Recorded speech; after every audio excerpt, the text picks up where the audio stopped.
Dear students, today we will discuss the topic linkage and recombination. We have already discussed about chromosomal theory of inheritance, and the next topic is linkage and recombination.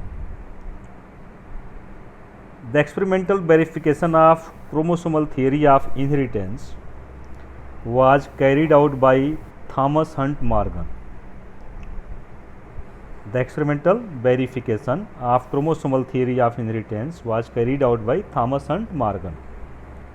Actually जो Boveri और Sutton के द्वारा chromosomal theory दिया गया और उसके पहले Mendel's ने जो लॉज ऑफ इनहेरिटेंस दी, इसका एक experimental verification Thomas Hunt Morgan के द्वारा किया गया क्रोमोसोमल थियरी ऑफ इनहेरिटेंस आने के बाद.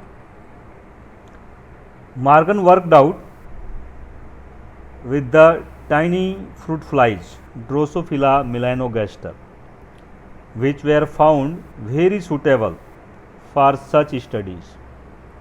तो मॉर्गन ने इस पर एक्सपेरिमेंट्स किया ड्रोसोफिला मिलेनोगेस्टर पर, फ्रूट फ्लाइज पर.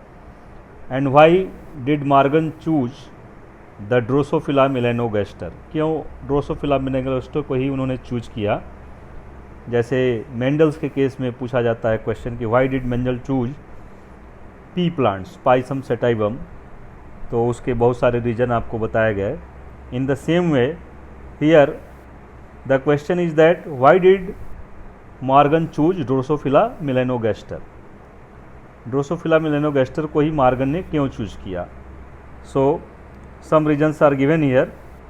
क्या ये रीजन्स हैं? They could be grown on simple synthetic medium in the laboratory. उनको हम आसानी से लेबोरेटरी में ग्रो करा सकते हैं, उनका पॉपुलेशन इंक्रीज कर सकते हैं. Second, they complete their life cycle in about 2 weeks. उनका जो लाइफ साइकिल है वो क्या होता है, 2 वीक के अंदर ही कंप्लीट हो जाता है. It means in a short duration of time we can observe many generations. The same case was in pea plant. Mendel ने पी प्लांट को क्यों चूज किया? क्योंकि उसका भी लाइफ स्पैन क्या था, शॉर्ट था, और हमको शॉर्ट ड्यूरेशन में ही ज़्यादा से ज़्यादा एक्सपेरिमेंट्स का रिजल्ट देखना होता है. तो सेम यहाँ मेंडल ने थॉमस हंट मॉर्गन ने भी फ्रूट फ्लाइज को चूज किया क्योंकि लाइफ स्पैन क्या था, बहुत शॉर्ट था, about 2 weeks. And a single mating could produce a large number of progeny flies. और एक ही मीटिंग में बहुत सारे नए फ्रूट फ्लाइज प्रोड्यूस हो सकते थे. So due to these reasons Thomas Hunt Morgan choosed Drosophila melanogaster fruit flies for his hybridization experiments to verify the chromosomal theory of inheritance.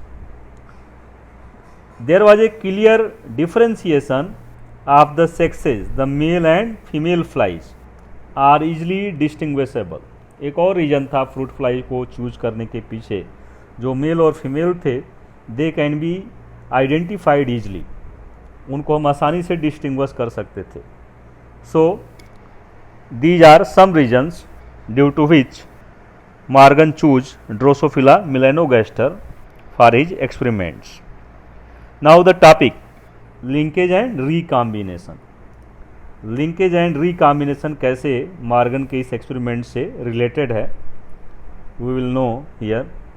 तो सबसे पहले हम जो लिटरल मीनिंग है लिंकेज का और रिकॉम्बिनेशन का वो जानेंगे. लिंक मीन्स जुड़ना, सेम मीनिंग यहाँ भी है लिंकेज के लिए. एंड रिकॉम्बिनेशन, री मीन्स दोबारा एंड कॉम्बिनेशन कंबाइन. तो यहाँ ये लिंकेज टर्म एक्चुअली जीन के लिए यूज़ किया गया है. In the reference of gene this linkage term is used, and this recombination term is also used in case of gene and chromosomes. Recombination, एक नया कॉम्बिनेशन बनना.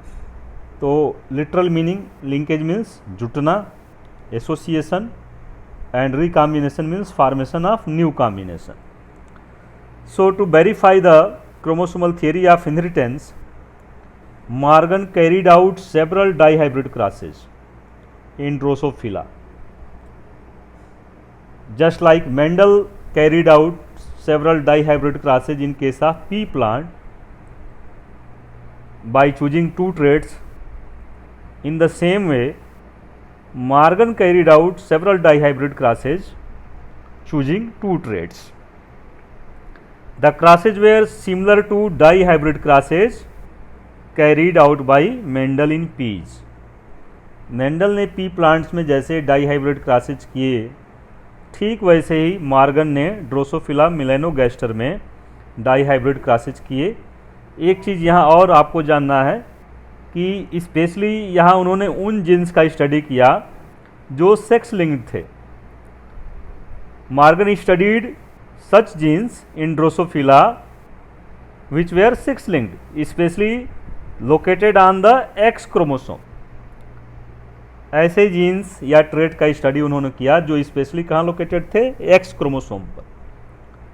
That is they were sex linked थे वो।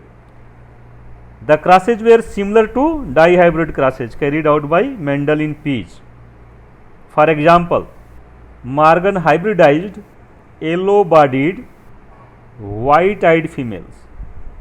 So, two traits were chosen by Morgan, just like Mendel. Mendel जैसे दो trait choose किए थे, seed shape and seed color. In the same way, Morgan chose here two traits, body colour and eye colour. तो body colour क्या था, yellow bodied, और eye colour क्या था, white eyed. So Morgan choosed yellow bodied and white eyed females and then crossed them with brown bodied and red eyed males, और उनका cross कराया किसके साथ, ब्राउन बॉडीड और रेड आई मेल्स के साथ। जैसे मेंडल ने राउंड येलो सीड वाले पी प्लांट का क्रॉस करा दिया किससे, रिंकल्ड ग्रीन वाले से। In the same way Morgan hybridized और crossed yellow bodied white eyed females to brown bodied red eyed males and intercrossed their F1 progeny. जो F1 generation create हुआ, develop हुआ, उनके बीच फिर सेल्फ क्रॉस या इंटर क्रॉस कराया। जैसे मेंडल ने भी F1 जनरेशन प्लांट के बीच सेल्फ क्रॉस या मेंडल क्रॉस कराया, इंटर क्रॉस कराया था। But what was interesting in the Morgan hybridization और crosses, he observed that the two genes did not segregate independently. Notice here, Morgan observed that the two genes did not segregate independently. Mendel के case में क्या था, Mendel said that in dihybrid crosses the genes segregate independently and he gave law of independent assortment.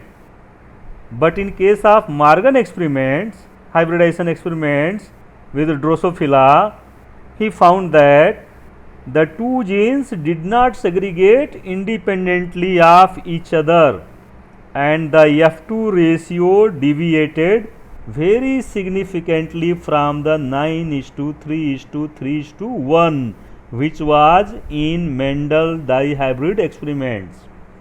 Mendel के dihybrid experiments में phenotypic ratio क्या आया था, 9:3:3:1। But here in case of Morgan dihybrid cross this ratio is not correct, there was deviation from this ratio. F2 generation में जो trade दिखाई दिए वो इस रेशियो से डेविएट कर रहे थे, ये रेशियो उनमें नहीं था। which was expected when the two genes are independent, जो कि मेंडल्स ने बताया कि यदि जीन्स हैं अलग अलग ट्रेड के तो वो इंडिपेंडेंटली सेग्रीगेट होंगे, और जो रेशियो आना चाहिए था F2 जनरेशन में वो क्या होना चाहिए था, दैट शुड बी 9:3:3:1। लेकिन मॉर्गन के क्रॉस में ऐसा नहीं हुआ। Then what was the reason, फिर क्या कारण था। It means there are some exceptions for the law of independent assertment. It means law of independent assertment is not universal.